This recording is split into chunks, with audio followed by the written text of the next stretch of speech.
Hello everybody, my name's Brandon and I want to talk to you guys today about gun control. First I want to ask some questions. Is it working? Is gun control working? So this has been an issue that people are sincerely concerned about. Should everybody be allowed to bear arms? So around 6,300 people in 2016 thus far have been murdered by gun. So how are we going to keep them out of the bad guys' hands? Well, people are very uneducated on the subject, yet everybody seems to have a pretty strong opinion on the topic. So since the ratification of the Second Amendment in 1791, Americans have reserved the right to bear arms. However, it isn't a good idea to allow everyone this right. There has to be a better solution, and more efforts towards eliminating the black market gun trade. They aren't hard enough to get a hold of and can cause unmeasurable damage. President Obama appears to have been forced to make efforts towards stiffer gun control policies in response to recent massacres. Against many wishes, the government is not trying to take our guns. Rather, I think they're trying to make it harder for criminals to acquire firepower. As much as some would enjoy guns to have never been invented, they're here and they're here to stay. So I think the law should be stricter for illegally possessing a firearm. We should promote education on the subject instead of intimidation, and there should be more resources for disrupting the illegal gun trade. So, what do you guys think? Do you think any and everybody should be allowed to bear arms? Because I don't. But Americans will always bear arms. Declaring areas gun-free zones does not sound like an excellent way to avoid violence.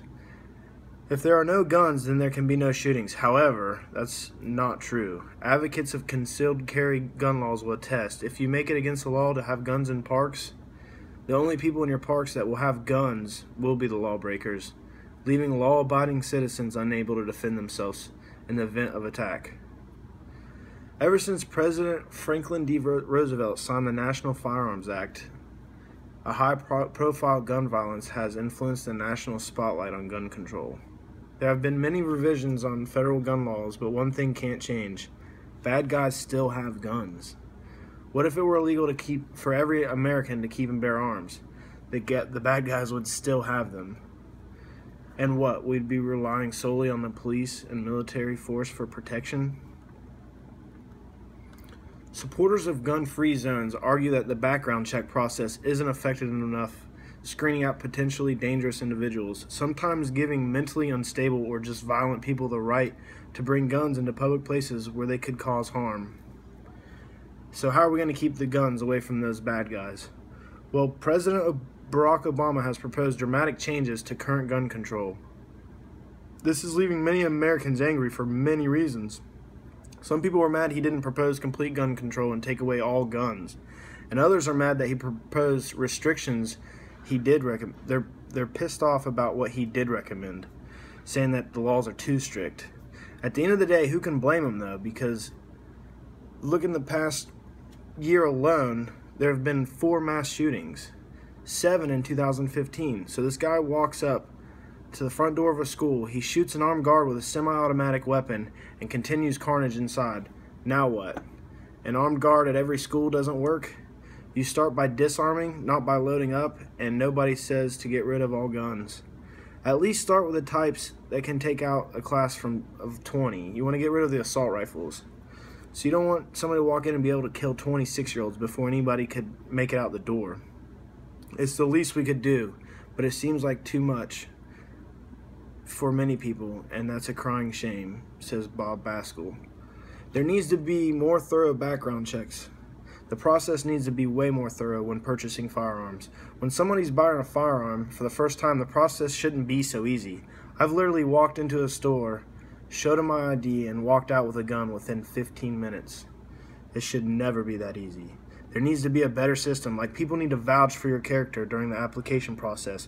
You shouldn't be able to walk in one day and walk out with a weapon.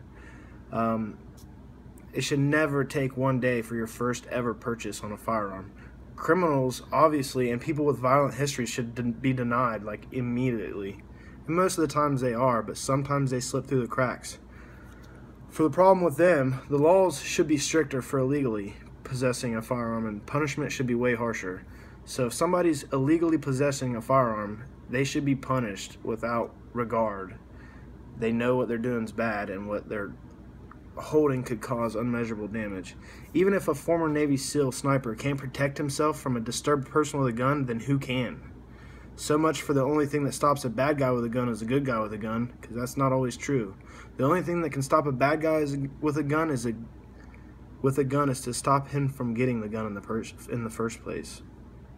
And that was said by the Washington Post. The only thing that can stop a bad guy with a gun is to stop him from ever even getting the gun. We should promote education instead of intimidation. Many men and women are sensitive when people talk about guns. But how many mothers and daughters would still be here today if someone had not carried a firearm? We need to better educate and teach children to properly handle weapons safely. Everyone should know the difference between a pistol and a rifle. Most likely, if you are targeted by a predator, they will think that they are at an unequal advantage, and most of the times they're right. Young women and children should be taught self-defense and weapons handling. The situation out in America regarding guns doesn't look pretty. Every single time you turn on the news, there's been another shooting. The stories you don't hear about because of the influenced media are the heroic stories of average Americans who saved unforeseen amount of lives. I just can't imagine how much worse it would be if everyone was unarmed except for the bad guys. It would be total chaos. Whether people like it or not, America will bear arms. We need not focus on removing them from the law-abiding citizens, rather disrupting the legal flow of guns onto American streets. The fact that everyone is either all for the right of bearing arms or they're completely afraid of guns for whatever reason, we shouldn't ever consider disarming Americans unless they deserve to be untrusted. Unless they deserve to be untrusted and they're toxic to society.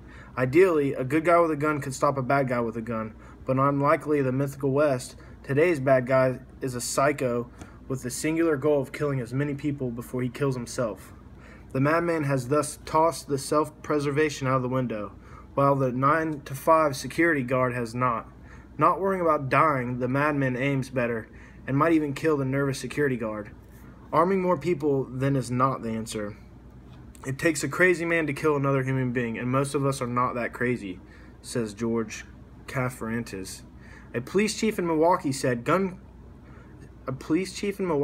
criminal gunfire is an unfortunate reality of urban landscape, but it's intolerable and does not have to be accepted.